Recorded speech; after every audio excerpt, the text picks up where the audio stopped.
and welcome to ICAN Become. My name is Mateo, and I'm 10 years old. I live in St. John's, Oregon. I like to play basketball, ride my bike, and especially do ballet. When I grow up, I want to be a professional ballet dancer. I really want to know more about becoming a ballet dancer.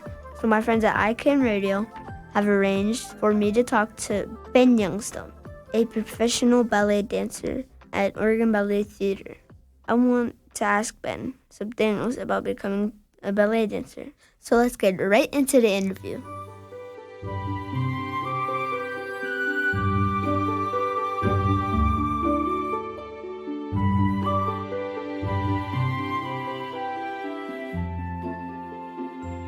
Hi, it's good to see you again. It's good to see you too, Mateo. How are you doing today? Good. Glad to hear it. What did you want to be when you grew up? So when I was a kid, there were a lot of different things that I was excited about the possibility of becoming. But when I was around middle school, I'd say I started getting really interested in being a dancer, which is where that passion took off for me a little bit.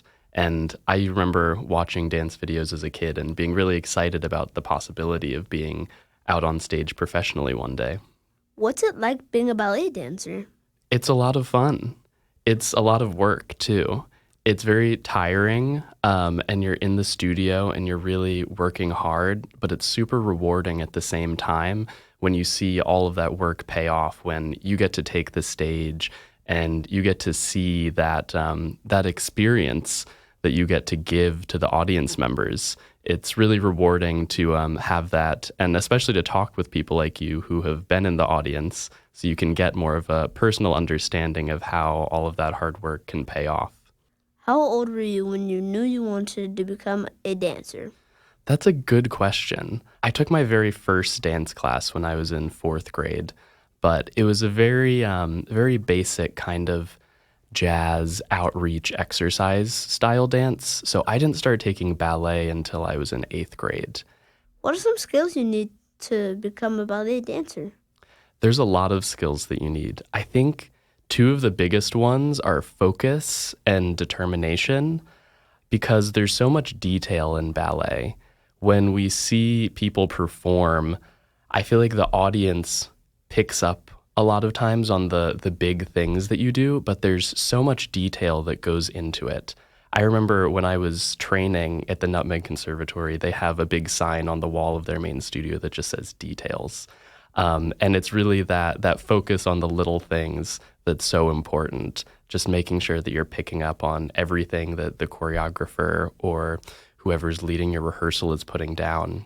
And it's also the determination to really keep going, because just like anything else, dance is really challenging. What is something I should focus on at school to become a good dancer and performer? I think one thing that is important is really just enjoying the movement. I think that's really important to hold on to as you're going into the classes, and you start, as you get older, you get into the nitty-gritty of dance and all of those little things to focus on, that still being able to walk into the studio and remember, hey, it's really cool that I get to do this every day, is really important. What has been your favorite moment as a dancer? I think there have been a lot of really cool moments as a dancer that I've gotten to experience. One on stage that I think about a lot was a piece that we performed last year with Oregon Ballet Theatre, which was Christopher Bruce's Hush, which is a really cool contemporary dance piece. It's about 25 minutes long, and it's about a family of traveling circus artists. We have our faces painted white, and the music is this very fun Bobby McFerrin score. And you get to stay on stage the whole time, which you don't usually get to do. And I really loved the movement elements of it.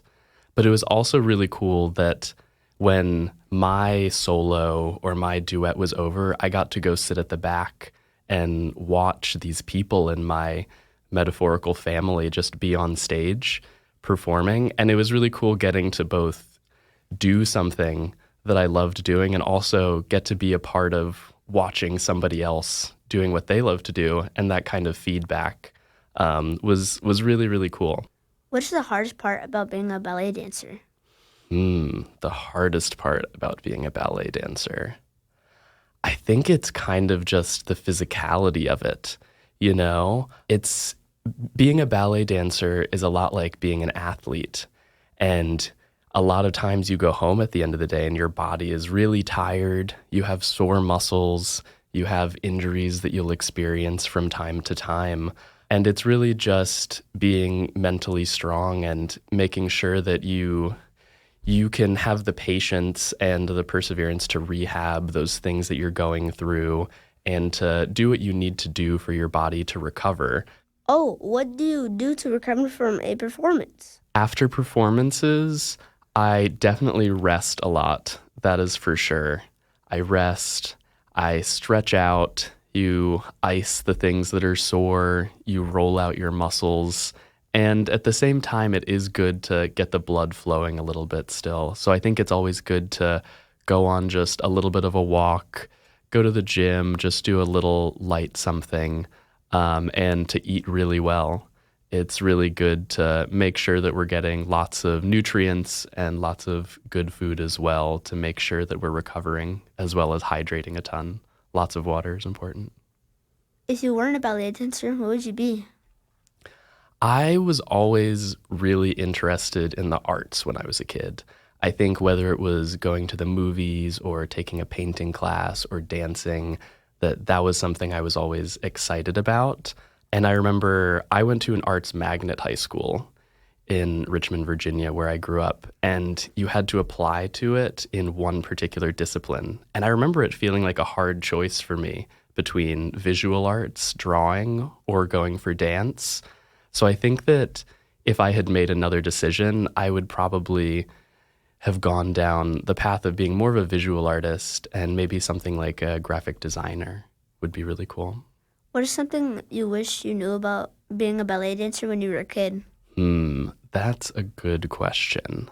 I think that I wish when I was younger that I would have wanted to know that being a good ballet dancer is really a lot like being a good teammate.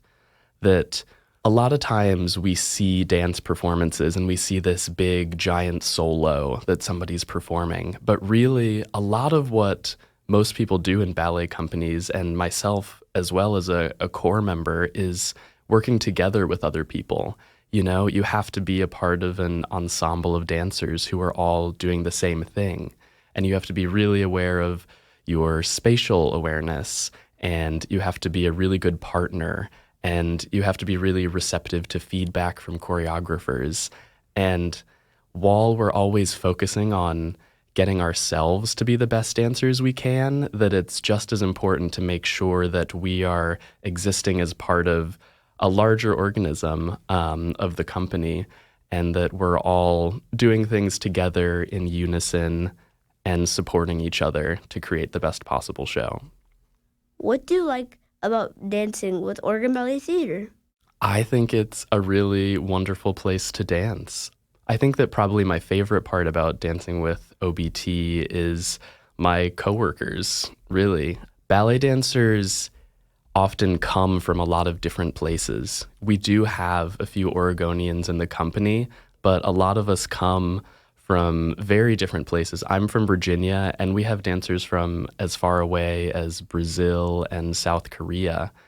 And it's really cool getting to build your own little community inside of the company and getting to know all of these really talented dancers who have been studying the same thing as you their whole lives, but come at the art from a completely different cultural angle. And there's so much that you can learn from each other and grow together and build connections with. What was it like being a young boy who wanted to become a ballet dancer? It can be challenging at times because I think there is a little bit of a stereotype sometimes that young boys should do careers or have interests that are stereotypically masculine. But at the same time, it's really freeing to let some of those expectations go and just do the things that are exciting to you and that bring you joy.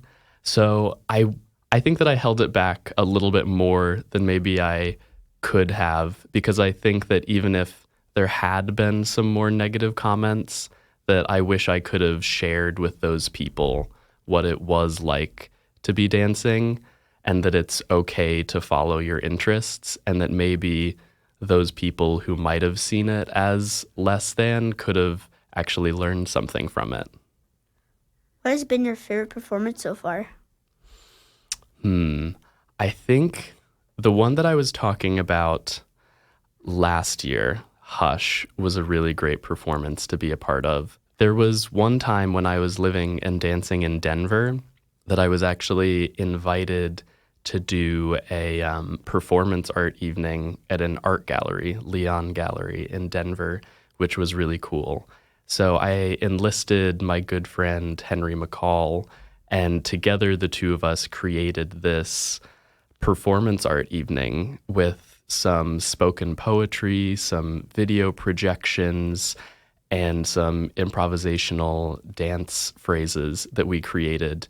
And it was really cool getting to make something that was completely ours and to perform it in such an intimate space in front of people. So that's something else that I think about a lot that was really rewarding. Is there anything you haven't performed that you'd love to perform? Oh my gosh, there's so much that I would love to perform. I think that there are just so many incredible dance makers in the world. I think that it would be impossible for anyone to dance all of the things that they would like to. You know, there are the concert dance choreographers that I look up to a lot. People like Ohad Naharin or William Forsythe. Those works I think are really incredible. But at the same time, there's all sorts of commercial dance choreographers too, who create music videos or fashion shows or things. And it's just such an incredibly broad and diverse world, the dance world, that there's so many things that I would love to do. What's your best advice for me? My biggest advice for you would be to just keep going, keep doing what you're doing, keep learning and growing, and just keep remembering why you dance on those harder days. That just remember that dance is fun for you and it should be fun for the audience to enjoy. Do you have any questions for me? Mateo, how is your new school year going? Do you have some new dance classes that you're taking? In level 2A, a new thing for me is contemporary, and then my school year for school. I like it so far. I'm glad to hear it. Are you enjoying your contemporary classes? Mm-hmm. That's great. Yeah, I think it's really good to have a versatile and well-rounded portfolio of dance classes. So I'm glad that you're getting to experience a little bit of that. I've also just kind of been taking another boys class on Saturday, and then I have a break, and then I'll go to rehearsals for Nutcracker. That's great. Are you excited about being in the Nutcracker this year? Mm-hmm. That's awesome. I'm looking forward to it too. It'll be fun to share the stage again together. Thank you for coming on to the show. It's been really nice talking to you. It's been really nice talking to you too, Mateo. So I think you already know this, but merd is something that we say in the dance world as a way of saying good luck. So I just want to say merd to you for the upcoming Nutcracker season. I've also wanted to say this too. Merd for making Swan Lake, and I hope you do really well on your Swan Lake performance. Thanks so much. Thank you for listening to I Can Become with me, Mateo. Today I've learned that I can be proud of being a young boy who is a ballet dancer, because it shows people what ballet means to me, and they can learn something too. What do you want to become when you grow up? Why not tell my friends at ICAN? Just visit icanradio.org and let them know, and maybe you can interview someone cool, just like I did. I want to thank my guest Ben Youngstone for coming onto the show. Because of you, I now know I can become a ballet dancer. Next week on I Can Become, Gabe finds out what it takes to become an astronaut. Blast off over to icanradio.org to find out more.